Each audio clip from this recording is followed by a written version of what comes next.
Hello everyone, आप देख रहे हैं मेरे YouTube channel R K education class. Friends, आज हम पढ़ेंगे BA program 5th semester political science, your law your rights. इसका मोस्ट इम्पोर्टेंट क्वेश्चन करेंगे हम जमानत यानी बेल। जमानत का अर्थ किसी भी गिरफ्तार व्यक्ति को हिरासत से लेकर मुकदमे तक की अंतरिम कानूनी रिहाई होती है।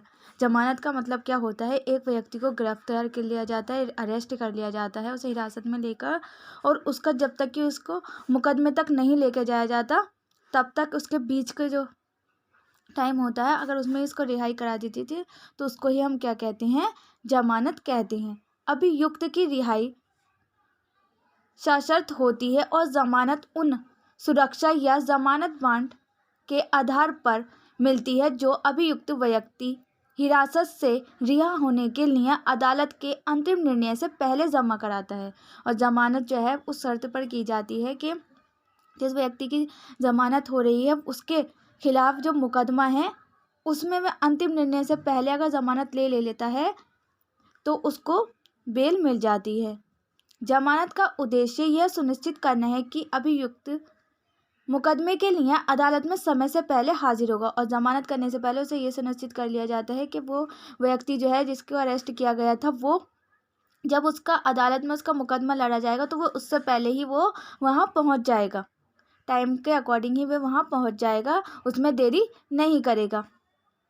आपराधिक न्याय प्रणाली में जमानत प्रक्रिया इसलिए भी महत्वपूर्ण है क्योंकि यह अभियुक्तों को समुदाय में बने रहने और अपने मामले को बेहतर तरीके से पेश करने का मौका देती है। और जमानत इसलिए भी इम्पोर्टेंट हो जाती है क्योंकि वो व्यक्ति जो है जो इसको अरेस्ट किया गया है वो समाज में बना रहे और अपने मामले को, अपने मुकदमे को वो अच्छे तरीके से, बेहतर तरीके से पेश करने का मौका मिलता है जमानत के द्वारा।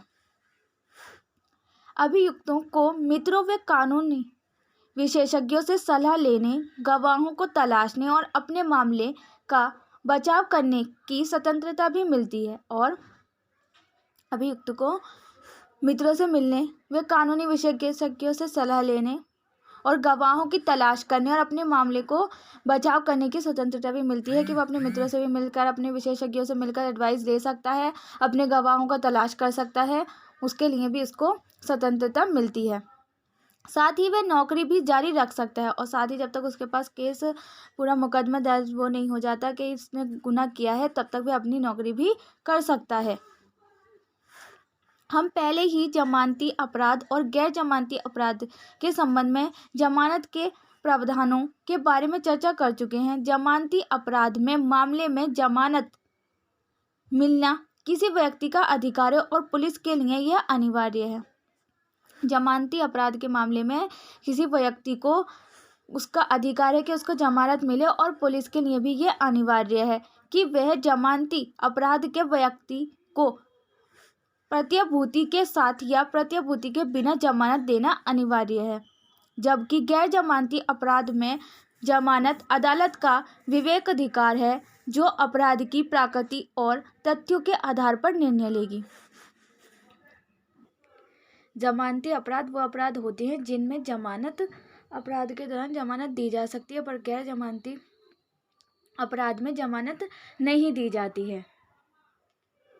जमानत के प्रकार। जमानत के 3 प्रकार होते हैं। जमानत के प्रकारों को 3 श्रेणियों में वर्गीकृत किया जा सकता है। जमानत के प्रकार का दावा आपराधिक मामले के चरण पर निर्भर करता है कि व्यक्ति ने कौन सा अपराध किया, उस पर डिपेंड करता है कि उसको व्यक्ति को जमानत मिलेगी या नहीं। नियमित जमानत। नियमित जमानत, रेगुलर बेल, आपराधिक प्रक्रिया संहिता की धारा 437 और 439 के तहत गैर जमानती अपराधों के लिए गिरफ्तारी के बाद पहले से ही हिरासत में रहे व्यक्ति को नियमित जमानत दी जा सकती है। यानी कि जो व्यक्ति पहले से ही हिरासत में है, पहले से ही अरेस्टेड है, और उसको जमानत दी जा सकती है कोड यानी कि धारा 437 और धारा 439 के तहत। उसे कहते हैं हम नियमित जमानत। अंतरिम जमानत। अंतिम जमानत वो होती है जो कि अस्थायी होती है, जो कि थोड़े टाइम के लिए ही दी जाती है, जब तक कि व्यक्ति नियमित या प्रत्याशात्मक जमानत लागू नहीं करता। जमानत के लिए शर्तें, कंडीशन फॉर बेल। मजिस्ट्रेट द्वारा इन शर्तों के तहत जमानत दी जा सकती है। मजिस्ट्रेट के द्वारा जो शर्तें हैं उनके तहत जमानत दी जा सकती है, कुछ विशेष स्थितियों के अधीन, निश्चितता के साथ या बिना।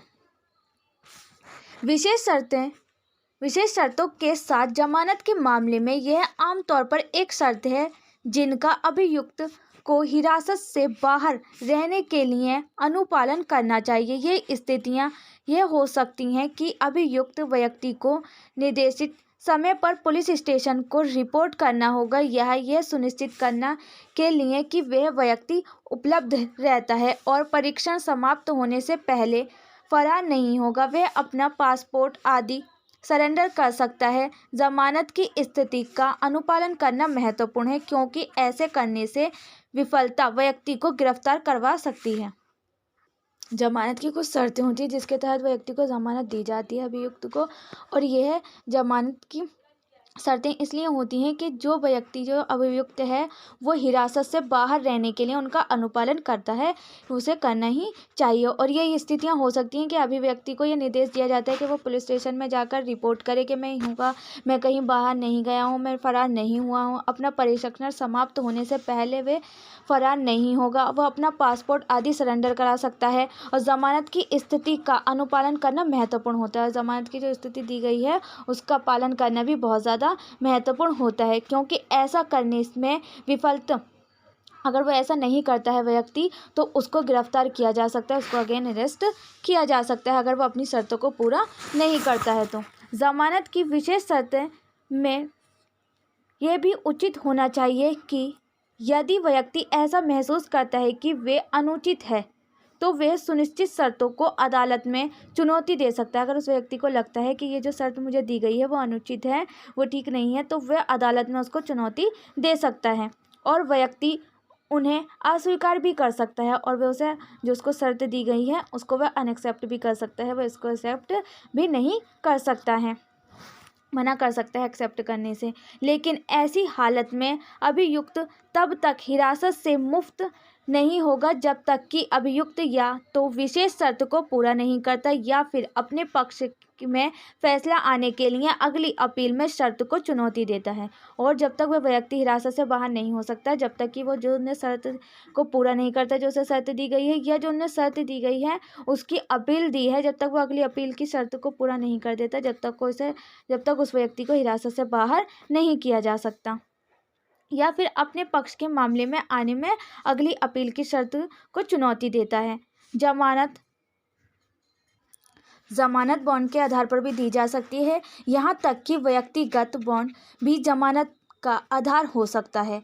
जहाँ कोई व्यक्ति मुकदमे के समाप्त होने तक उपलब्ध होने के लिए सहमत होता है या जमानत में उतनी राशि शामिल हो सकती है जितनी पुलिस अधिकारी या अदालत को यह सुनिश्चित करने के लिए कि अभियुक्त बॉन्ड में उल्लेखित समय और स्थान में भाग लेगा पर्याप्त लगेगा। ये शर्तें परस्पर अन्याय नहीं हैं और दोनों स्थितियों को एक ही समय में जमानत के लिए लागू किया जा सकता है। दोनों स्थितियों को एक साथ लागू किया जा सकता है जमानत की स्थिति में।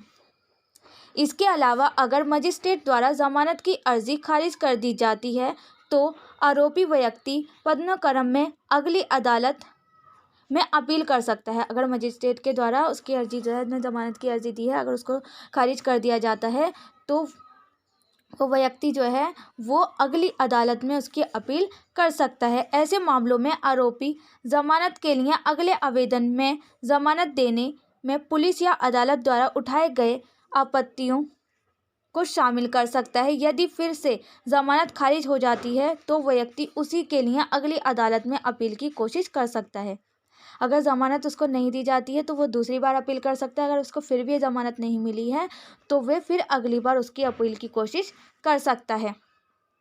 अगर मजिस्ट्रेट के द्वारा उसकी ज़मानत की अर्जी को खारिज कर दिया जाता है तो आरोपी व्यक्ति जो है वो अगली अदालत में अपील कर सकता है और ऐसे मामलों में आरोपी जमानत के लिए अगले आवेदन में जमानत देने में पुलिस या अदालत द्वारा जो उठाई गई जो आपत्तियां थी उनको भी शामिल कर सकते हैं कि किन आपत्तियों के कारण, किन कंडीशन के कारण उसको जमानत नहीं मिली, उनको भी इंक्लूड कर सकता है वो अगली जमानत में। अगर उसकी फिर से उसकी जमानत खारिज कर दी जाती है तो व्यक्ति को फिर अगली अदालत में अपील कर सकने की कोशिश कर सकता है वो।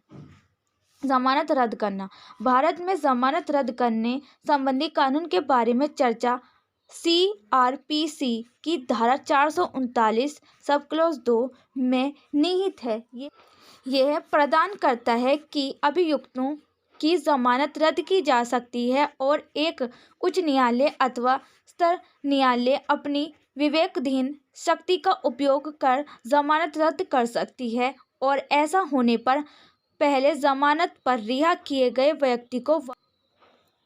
व्यक्ति को वापस हिरासत में लिया जा सकता है।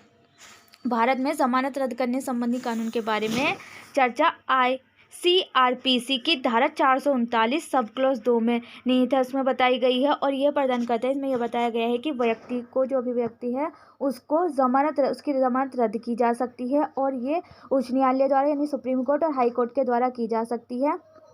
अगर उसकी ज़मानत रद्द कर दी जाती है तो जिस व्यक्ति को ज़मानत दी गई थी उसको फिर से हिरासत में लिया जा सकता है अगर उसकी ज़मानत रद्द कर दी जाती है तो। ये तो फ्रेंड्स आपका बहुत ज़्यादा इंपॉर्टेंट क्वेश्चन। उम्मीद है फ्रेंड्स आपको वीडियो पसंद आई होगी। वीडियो कैसी लगी कमेंट बॉक्स में लिखकर ज़रूर बताना और ऐसे इंटरेस्टेड वीडियो देखने के लिए मेरे चैनल को लाइक शेयर सब्सक्राइब करना ना भूलें। साथ में बेल आइकन को प्रेस करें जिससे कि आने वाली वीडियो की नोटिफिकेशन सबसे पहले आपके पास पहुंचे। अगर आपको किसी और टॉपिक पर वीडियो चाहिए तो आप मुझे कमेंट बॉक्स में बता सकते हैं। Thanks for watching.